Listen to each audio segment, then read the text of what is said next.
अच्छा जी, पार्लर जो है ना मेरे घर से 2 किलोमीटर दूर है। मैं उसको क्यों ज्वाइन किया हुआ है, क्योंकि एक तो वो एक पढ़ी लिखी ख़ातून है और वो सारे इफ़ेक्ट बता देती कि भाई ड्राई स्किन पे ये आप अप्लाई करो।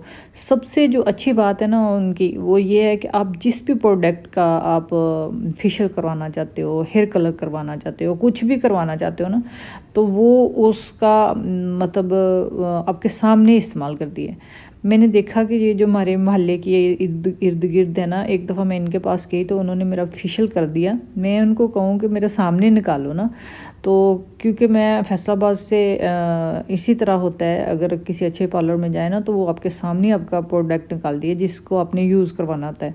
वैसे वो बता देती हैं कि ड्राई स्किन पे ये मतलब नॉलेज के हिसाब से बता देती हैं कि ये जो ड्राई स्किन है ना, इस पे कौन सा अप्लाई करेंगे तो अच्छे रिज़ल्ट मिलेंगे। एक ऑयली स्किन है, उस पर क्या अप्लाई करेंगे उसके रिज़ल्ट ऐसे मिलेंगे।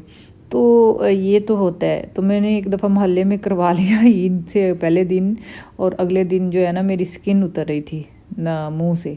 इतना ज़्यादा अजीब सा उसने वो पहले पॉलिश जो कहते हैं स्किन पॉलिश कर दी कि वो मेरी स्किन ही जल गई। तो वो छोटे छोटे जैसे खुश्की आई होती है हाथों पैरों पे, और वो इस तरह थी कि फट गई थी स्किन, और उसके ना मतलब जो स्किन है वो उतर रही थी। इसलिए ये दूर है थोड़ा सा, लेकिन बहुत नॉलेज है इसके पास। और सबसे चीज़ ये है कि वो आपके सामने निकाल देती है और अप्लाई करना शुरू कर देती है। आप किस भी पार्लर में देखें ना, जो आम से पार्लर में, वो आपके सामने चीज़ें नहीं निकालती।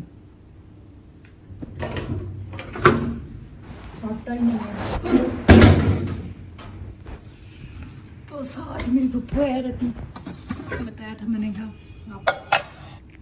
अच्छा, आटा ख़त्म हो जाना जो है ना, वो तकरीबन हर घर में इस तरह है कि कभी ना कभी आपके साथ ये सीन हो जाता है। तो आज हमारे भी ना आटा गया हुआ था, और मतलब गंदम तो 2-3 दिन पहले ही भिजवा दी जाती है, लेकिन वो पिस गया है, उसको उठाया नहीं है किसी ने।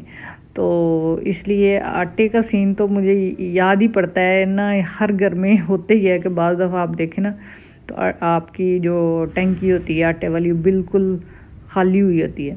तो लेकिन मेरे साथ ऐसा कोई मसला नहीं, शुक्र अल्हम्दुलिल्लाह। एक तो बाज़ार में है, सामने हमारी घर के सामने दुकान है, उसमें आटा मिल जाता है। लेकिन क्योंकि मेरी साथ ही सास का घर है तो मैं आराम से उनसे ले आऊँगी। और हमारे घर में ये मतलब इशू नहीं है, जब इधर चीज़ ना हो तो उधर ये बड़ा बेनिफिट होता है। आप अगर रहते हैं ना इकट्ठे कई फैमिली, तो आपको किसी का सहारा लेने की ज़रूरत ही नहीं पड़ती। आप अपने ही रिश्तेदार, या जैसे मैं कुछ भी ख़त्म हो जाए इनकी तरफ और इनका कुछ भी ख़त्म हो जाए राशन में, या ऐसी जो एट अ टाइम आपकी ज़रूरत पड़ रही है आपको किसी चीज़ की और घर में नहीं है, तो ये हम आपस में ना ये ज़रूरत पूरी कर लेते हैं। अल्हम्दुलिल्लाह बहुत अच्छे तरीके से हम लोग रह रहे हैं, और कोई फ़र्क ही नहीं है मतलब दोनों घर के, क्योंकि मेरे जो मियाँ हैं उनकी वालिदा हैं वालिद हैं, तो कोई मसला नहीं है। अच्छा, ये ना काम तकरीबन हर घर में ही हो जाता है बाज़ दफ़ा कि आप टैंकी खोलते आटा नहीं, और आप आटा जो है ना अपने हमसाये से लेने जाते हो।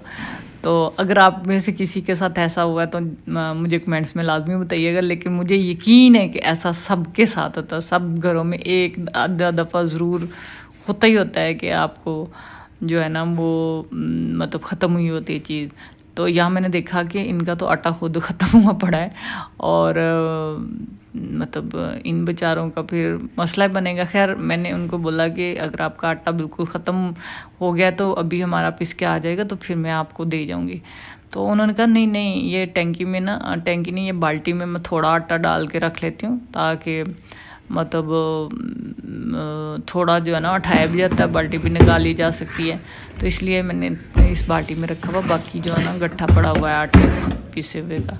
तो खैर आटा तो मुझे मिल गया, आटा लेके फिर मैं आ गई। अच्छा, जो दुकान वाला आटा है ना वो हमें हज़म ही नहीं होता, तो ये हमारे घर के आटे होते हैं, मतलब गंदम की घर की होती है, और उसका फिर हम लोग आटा पसवाते हैं ना। तो अगर हम दुकान से बहुत मजबूरी हो लेना भी पड़ जाए ना, तो वो तो रोटी भी नहीं पूरी खुल रही होती, ऐसे गोल मटोल सी होती जाती है। तो इसलिए अल्हम्दुलिल्लाह हमारा जो घर का ही गंदम का आटा होता है। ये देखें खाला पठानी आज ना सूट लेके आई है, आज सूट देखेंगे खाला पठानी के। खाला पठानी को तो आप जानते हैं, पहले भी मैंने इनको व्लॉग में शेयर किया है कि ये मर्दान से आए हुए लोग हैं और ये अपने रिस्क कमाने के लिए ये बेचारी आई हुई हैं। पूरी की पूरी फैमिलियाँ इधर आई हुई हैं, क्योंकि उधर जो है ना वो पहले जंग मतलब क्या था, वो ड्रोन श्रोन गिरते थे जिनकी वजह से ये लोग अपने घर पर छोड़ के आके इधर मेहनत मजदूरी करती हैं। तो ये मुझे बता रही थी कि आज ना वो लोटा नज़र आ रहा है, वो वज़ू करने के लिए रखा हुआ है, तो अपने पास ही वो फूफो चल नहीं सकते तो उनका वज़ू इधर ही करवा देते हैं। और वो कहती हैं कि मेरे सामने लोटा रखो, पाक रहेगा ना, तो वो हिफाजत से रखती, इसलिए नज़र आ रहा है। तो ये उन्होंने सूट दिखाए, काफ़ी अच्छे अच्छे कलर, बहुत ही खूबसूरत सूटों के थे, लेकिन क्या था कि ये गर्मियों के हिसाब से ठीक नहीं थे। मतलब इसमें रेशमी भी एक वो था धागा, रेशमी सूती धागे के बने हुए थे, और मुझे तो बिल्कुल कॉटन के या लॉन के पसंद है। रेशमी में बहुत मजबूरी में पहनती हूँ, जब मुझे शादी में जाना होता है तब मैं रेशमी कपड़े लेती हूँ, अदरवाइज़ मैं जो ना घर में बिल्कुल प्योर लॉन प्योर कॉटन के ही कपड़े पहनती हूँ। तो इसलिए मैंने कहा कि शायद अच्छी चीज़ मिली जाए, लेकिन इनके पास सारा फैंसी वैरायटी थी और मुझे बार बार कह रही थी कि ले लो ले लो। इनके पास बेडशीटें बहुत अच्छी हैं, मैंने पिछले व्लॉग में शेयर भी किया था कि कितनी खूबसूरत उनकी बेडशीट होती हैं, जो बेडशीट बहुत प्यारी हैं। तो ये कपड़ा आप देख रहे हैं ना, इतना वो नहीं है, मतलब गर्मी के लिहाज से नहीं है। तो खैर मैंने उनका कहा कि ये तो नहीं मैं ख़रीदने वाली। और बेडशीट एक मुझे बहुत पसंद आई, लेकिन मैंने अपनी सास से डरते नहीं ख़रीदी। उन्होंने कहा ना पिछले दिनों ली है एक, और इसलिए फिर ना अपने घर को देख के चलना चाहिए, फजूल खर्ची बिल्कुल नहीं करनी चाहिए। तो इसलिए मैंने कहा चलें। मुझे पसंद बहुत आई, इतनी प्यारी उसका कलर था ना, वो बहुत ही खूबसूरत था। और ये बता रही थी कि ये लॉन में, जब मैंने इनको चेक किया तो वो फिर लॉन में नहीं निकला यह कपड़ा, और इसलिए मैंने इसको फिर छोड़ दिया और उनको